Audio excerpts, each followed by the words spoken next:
મહેસાણામાં તહેવારોમાં જ ગેસનો સ્ટોક ખૂટી ગયો। ગેસના બાટલા માટે લાંબી કતારો લાગી છે।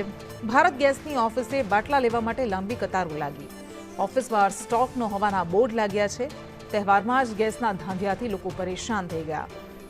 લાંબી લાઈનમાં ઉભેલા લોકોમાં ભારે રોષ જોવા મળ્યો।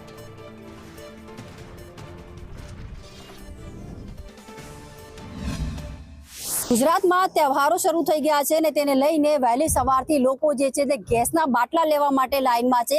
જ્યારે તહેવાર નજીક આવે છે ત્યારે આવી પરિસ્થિતિ તેને લઈને સ્થાનિકોમાં હેરાન પરેશાન જોવા મળી રહ્યા છે। લોકો પોતાના તહેવાર કરે, આજે પાંચમ છે, લોકો પોતાના તહેવાર કરે કે લાઈનોમાં લાગે તે એક મોટો સવાલ અહીંયા ઊભો થયો છે। જે પ્રકારે વાત કરવામાં આવે તો ડિસ્ટ્રીબ્યુટર છે તેમને ત્યાં વહેલી સવારે 7 વાગ્યાથી જે લાઈનો લાગી છે તે જોવાલાયક છે, કારણ કે લોકો જે છે તે પોતાના તહેવારો છોડીને વહેલી સવારથી છેલ્લા 2 દિવસથી રોજ લાઈનોમાં લાગે છે અને તેમને ગેસના બાટલા જે છે તે નથી મળતા।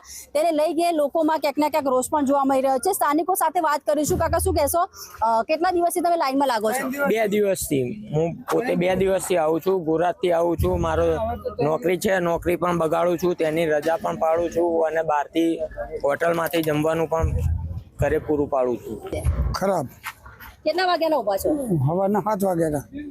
તો આ પરિસ્થિતિમાં સવારે 7 વાગ્યા, હું આજે પાંચમ છે, શું તમે ઘરે તહેવાર નથી કરતા? ના, હું કરે પણ બાટલા વાળું કરે। બાટલો હોય તો તહેવાર કરીએ કે તો લોકોને ખાવાનું કેવી રીતે પૂરું પાડો? આ લઈને જાવ તો બનાવશું। હોટલમાં જવું પડશે, કોઈ તો બાટલો લઈને જઈએ તો બનાવ। ચોક્કસ જે પ્રકારે વાત કરવી તો આવતીકાલે રાધન છઠ છે। મહિલાઓ જે છે તે પોતાના રસોઈમાં આ ગેસના બાટલાની રાહ જોઈને બેઠે છે તે આવે તો રસોઈ બને, કારણ કે રાધન છઠ આવી રહી છે। સાતમના દિવસે લોકો રજા પાડતા હોય છે ને છઠના દિવસે જે કહી શકાય જમવાનું બનાવતા હોય છે। જ્યારે મહિલાઓ જે છે તે પણ અહીંયા વહેલી સવારથી લાઈનમાં લાગી છે। 3 દિવસથી બાટલો નથી મળ્યો, અત્યારે પણ બાટલો મળશે કે કેમ તે પણ એક મોટો સવાલ ઉભો થયો છે। પાયલ યાદવ, સંદેશ ન્યૂઝ, મહેસાણા।